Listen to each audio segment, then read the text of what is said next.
Live report.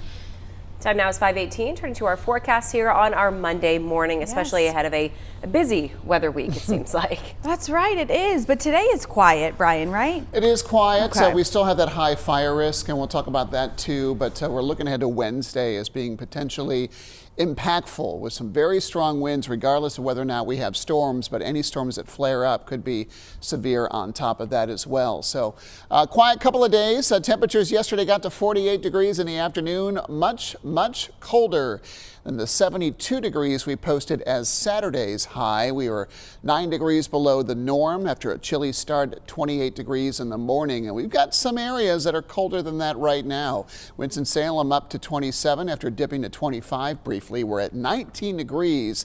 Currently in Burlington, we got some very dry air in place, got a clear sky, helping to bring those temperatures down this morning. They'll recover though. Southwest winds at 5 with bright blue skies today. We'll take highs back into lower 50s this afternoon. Should be around 53 degrees in the Triad, maybe a degree or two cooler across Surrey and Stokes, Yadkin and Wilkes counties later on today with a south breeze at 5.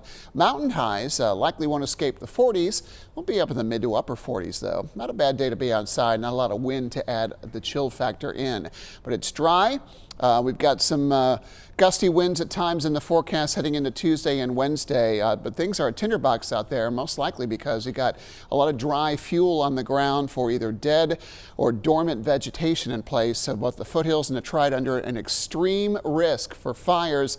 We've already seen over the weekend what's happening across the state and across much of the area. Again, dry conditions are expected to continue. I don't think this really lets up until sometime later this week when we have some rain coming in, but even then the winds are going to be pretty gusty. Area of showers now crossing the Mississippi, going back west of there, parts of Oklahoma and northern Texas under the gun for some strong thunderstorms developing. Tomorrow could see some tornadoes developing. Mississippi, Louisiana, Arkansas, that seems to be where the bullseye is going to be. Some very strong winds regardless of whether or not we see tornadoes there. And then late Tuesday night into early Wednesday, the focus starts to shift in the Carolinas. We could see wind gusts independent of thunderstorms gusting up to about 40 miles per hour on their own from strong lower level winds. As storms get a little better organized, individual cells could break out, and that's going to raise the tornado risk across the state as a morning line of storms starts to move eastward. So we're going to watch this pretty closely. The models are indicating this starts early in the day. You can see showery weather could begin as late as Tuesday evening. The bulk of the rain could impact your morning commute, and a pretty heavy line of showers and thunderstorms could break apart into individual cells, and that's when things get interesting, and that's likely going to happen as those storms cross through our area. We're cooler Thursday. We start to warm things up this weekend. And don't forget, we spring forward Saturday night.